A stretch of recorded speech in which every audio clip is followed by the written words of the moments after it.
से action mode में हैं और जगह जगह पहुंचकर स्थितियों का जायजा ले रही हैं। इसी कड़ी में सीएम रेखा गुप्ता आज मंगोलपुरी स्थित संजय गांधी अस्पताल पहुंची, जहां उनका स्वागत करने के लिए भाजपा के स्थानीय कार्यकर्ता, सांसद योगेंद्र चांदोलिया सहित प्रशासन के तमाम अधिकारी और अस्पताल का स्टाफ भी मौजूद दिखाई दिया। वहीं सीएम रेखा गुप्ता ने अस्पताल का निरीक्षण किया। इस दौरान सीएम रेखा गुप्ता अस्पताल के तमाम वार्ड्स और स्टाफ क्वार्टर के पास भी पहुंची और स्थिति से रूबरू हुई।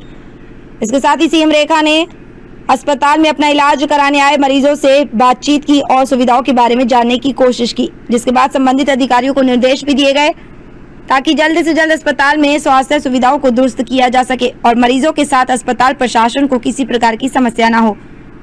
इस दौरान सीएम रेखा गुप्ता ने कहा कि संजय गांधी अस्पताल एक ऐसा अस्पताल है जिस पर बहुत ज्यादा प्रेशर रहता है, क्योंकि आसपास में कोई भी बड़ा अस्पताल नहीं है। यहाँ 2700 मरीजों का ओपीडी रोजाना होता है, काफी सारी डिलीवरी होती है और बेड्स की लगातार कमी है। इसके साथ ही ट्रामा सेंटर की जो इमारत आधी अधूरी पिछली सरकार द्वारा छोड़ दी गई है, उसका भी हमने निरीक्षण किया। हमने निर्देश दिए कि जल्द से जल्द इस ट्रामा सेंटर के काम को पूरा किया जाए, साथ ही पार्किंग एरिया को विकसित किया जाए। जो बजट इसके लिए चाहिए होगा वो सब दिल्ली सरकार देगी। आपको बता दें कि इसके साथ सीएम रेखा गुप्ता ने अस्पताल में बेड्स की संख्या बढ़ाने की बात भी कही। इस निरीक्षण के दौरान सीएम गुप्ता ने कहा कि एक एमएस कई अस्पतालों को संभालते थे, अब एक एमएस को एक अस्पताल दिया गया है और इस अस्पताल में नए एमएस आए जो अस्पताल की देखरेख करेंगे। हाँ, इसके ऊपर रोड के ऊपर करीब 10 फुल गहरे तो रेडियम लगी, पेशेंट आता है, एम्बुलेंस कई बार 2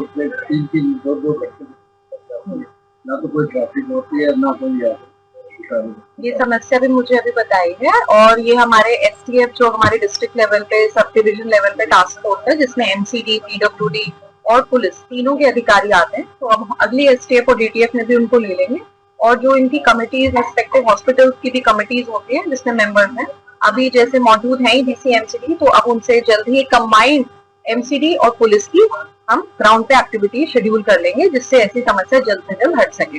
आज सीएम मैम का दिशा निर्देश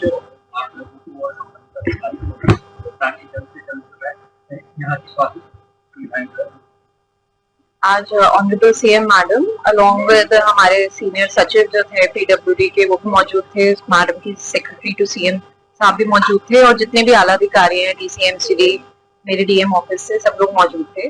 मैम ने औचक निरीक्षण भी किया सारे हॉस्पिटल के प्रोमिनेंट जितनी जगह हैं ओपीडी में, और जितना हमारे अभी न्यू मदर्स जो हैं उनके भी वार्ड्स में जा के मैडम ने पूछा, बिल्कुल ग्राउंड लेवल पे जाके मैम ने समस्या जानी चाहिए। कुछ दवाई से संबंधित समस्या भी लोगों ने बताई कि उपलब्ध कराने में परेशानी हो रही है।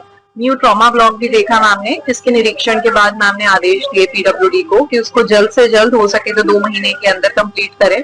उसमें जो भी फॉर्मेलिटीज या वर्क जितना पेंडिंग है, वर्क ऑर्डर्स, उसको तुरंत कराने के लिए मैम ने आदेश दिए। और यहाँ पे हेल्थ के स्पेशल सेक्रेटरी साहब मौजूद थे, तो सब दिशा निर्देशों को प्रॉपर तरीके से सारे रिस्पेक्टिव अधिकारियों ने लिखा। साफ सफाई उन सबसे संबंधित भी डीसीएमसीडी यहाँ पे मौजूद है। यहाँ पे बाहर जितने लोगों से भी और बात करी तो भी पता चला कि कुछ जैसे कि हमारे को इंक्रोचमेंट रिमूवल, उन सबसे संबंधित भी जितने आदेश दिए गए, तो वो डीसीएम से डीसी ट्रैफिक जो है, डीसीपी ट्रैफिक, उन सबको मिलके करने के एक टास्क है और वो रेगुलरली करना पड़ेगा, सो एज टू इंश्योर कि एंट्री कुछ भी ब्लॉक ना हो, बीइंग अ हेल्थ फैसिलिटी।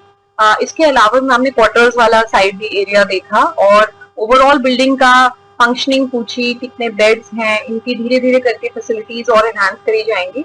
तो हेल्थ के मामले में हम बहुत ही ज्यादा सीरियसनेस से आदेश दिए जा रहे हैं। एंड डिस्ट्रिक्ट में भी और भी जितनी हेल्थ फैसिलिटीज हैं उस पर भी आज सीडीएमओ भी हमारी मौजूद है, मीनाक्षी, जिनको ये बोला गया हमारे यहाँ पे 4 प्रोमिनेंट हॉस्पिटल हैं, इसके अलावा 3 और हैं, उन सब में भी अच्छे से देखा जाए। अलॉन्ग विद दैट जितनी हमारी डिस्पेंसरीज हैं उन सब में भी जितनी दवाइयां हैं और जितने क्लस्टर्स हैं उन सब में प्रॉपर तरीके से काम हो और लोगों को उपलब्ध कराई जाए हेल्थ फैसिलिटीज, उस पर फोकस है। तो हम यही होप करते हैं जिससे मैम ने आदेश दिया उसका जल्द से जल्द उसका इम्प्लीमेंटेशन।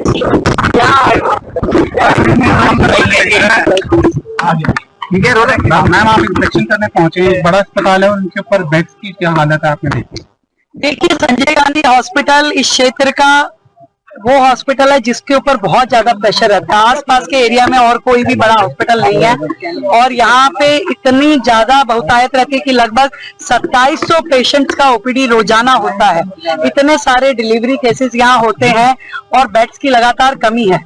नई बिल्डिंग जो यहाँ पे बनना शुरू हुई थी वो भी आधी अधूरी हालत में सालों से पड़ी हुई है। आज हमने उस बिल्डिंग का पूरा रिव्यू किया है, उस प्रोजेक्ट को आगे बढ़ाने की दिशा में अपनी टाइम लिमिट्स दी हैं और तुरंत ये बिल्डिंग पूरी हो इसके लिए जो भी बजट सेंक्शन चाहिए, जो पहले जितने का था ये 362 करोड़ का ये पूरा प्रोजेक्ट था और उसमें अब जो भी रिक्वायरमेंट हो रहा है सरकार अपनी ओर से उसमें कोई कमी नहीं छोड़ेगी। तुरंत इसको शुरू करना, इसमें पार्किंग एरिया को डेवलप करना। आनन फानन में जो पिछली सरकार के समय काम को आधा अधूरा छोड़ दिया गया, अब वर्तमान की सरकार उसे पूरा करेगी और पूरी तरीके से मेरी ये हिदायत है कि किसी भी हॉस्पिटल में दवाइयों की कमी नहीं रहनी चाहिए। पहले तो एक एमएस के पास 4 अस्पताल थे, अब हमने एक हॉस्पिटल के साथ में एक एमएस की ड्यूटी लगाई है जो पूरी तरीके से उसको लुक आफ्टर करेंगे। अब यहाँ पे भी नए एमएस आ गए हैं। पूरी तरीके से दवाई की कमी, स्टाफ की कमी, इंफ्रास्ट्रक्चर की कमी, उसको ट्रेस करके इसको पूरा किया जाएगा। डेडलाइन दे दी गई है ऑफिसर्स को और एक बेहतरीन अस्पताल ताकि जनता को बेहतर सुविधाएं मिल सके, दवाई की कोई कमी ना हो, इसके लिए काम शुरू हो चुका है। बेड की संख्या भी बढ़ाई जाएगी। बेड की संख्या बढ़ेगी ना, जब पूरा बिल्डिंग रेडी हो जाएगा तो बेड की संख्या भी बढ़ेगी। पार्किंग का भी एरिया हम डेवलप करेंगे, मोर्चरी का, पार्किंग का, जो इंफ्रास्ट्रक्चर की यहाँ कमी है, जिन मशीनों की यहाँ कमी है और जो स्टाफ यहाँ जरूरत है, उन सबको सरकार पूरा करे। धौलपुर